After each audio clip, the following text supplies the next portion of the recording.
Today we got Originals by Adam Grant. It's another top 5 book, really incredible. Adam Grant is a great writer. And this book, I simply love it. It's really great. It's all about how to be creative and be productive at the same time. Guys, link will be in the description if you're very interested. I'm telling you, it's a must read. And let's get to it. So first off, strategic procrastination. Don't finish projects right away. Finish half, then allow time for the creative answers to pop up. So we give the example of 2 people writing a paper. One person gets done the first day it's assigned. The other person does a little bit like every day. Who gets the better grade? Who's more creative? The second person. Yeah, the first person is more productive because they get it done quicker. The second person is more creative and allows more time for their brains to creatively solve the problems going along with the paper. So their paper is better, it's more creative, and it's better written because it's you work on it more time essentially. So procrastinate, but do it strategically, right? So do a little bit of your project here, a little bit there, a little bit there. Work on it increments at a time. You'll be much more creative. And do first mover businesses have an advantage?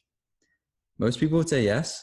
Adam Grant says no. Studies say the second mover gets to see the innovator, the first mover's critical mistakes, so they can just innovate a little bit and be much more successful.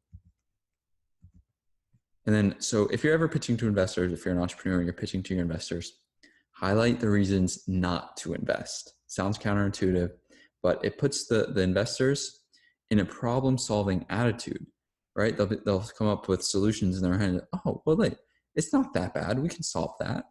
And it also makes you as the entrepreneur seem honest and seem like you're on top of your game because you know exactly what to tackle. So highlight the reasons not to invest. When talking to children or anyone really in general, affirm their character, not just a single job. So ask children to be a helper rather than just to help. So if you ask them just to help, that means, oh, I can just help this one time. But if you ask them, say, hey, can you be a helper?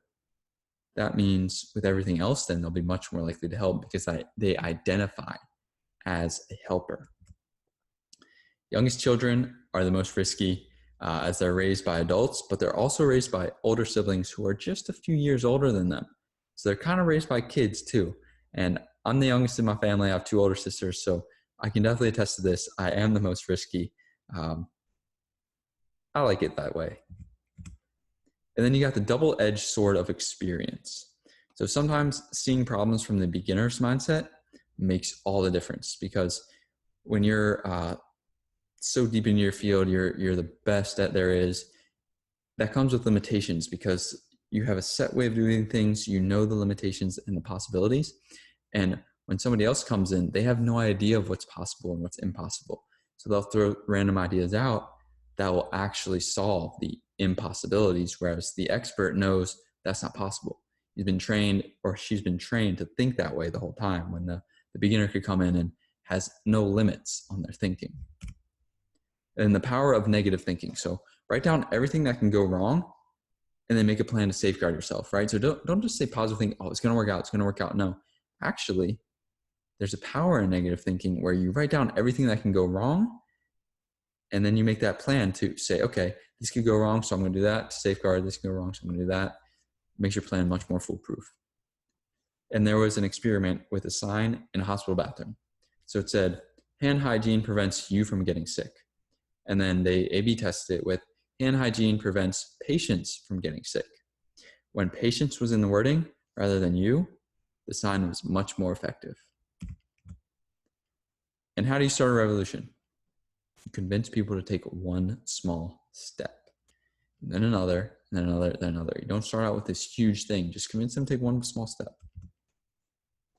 If you're ever angry, a good solution is, hit the punching bag with a distraction in mind, though. That's big. Rather than the person who wronged you, because it's a better anger release, because then you're just punching the person who won't necessarily dissipate.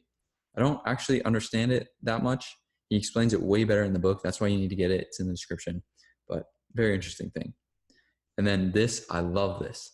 Nervousness and excitement stem from the same emotion, right? So it's all about how we perceive and predict the end result. So just think positive then and turn your anxiety into excitement. Gotta love it. Guys, this was an incredibly informative book. I love it because it kind of validated who I am and the creative person and the strategic procrastination that I participated in without even knowing it. So if you guys are really creative, entrepreneurial, anything like that, just like a good psychology book, Originals is a book for you. It's in the description. Thank you for watching. If you thought this was valuable, you know what to do. Like the video, subscribe to the channel. Guys, 150 books a year. That's what I'm bringing to you. Incredible value. Grow your brain like crazy and watch your life improve because of it. So lifelong learning and reading books is just one part of Sticky Habits University and Discipline 101. Imagine kicking all your bad habits to the curb, and imagine how successful you'd feel after implementing 10 new healthy habits. After enrolling in Discipline 101, my new course, that's how you'll feel every single day. Living like this changed my life. Go check it out.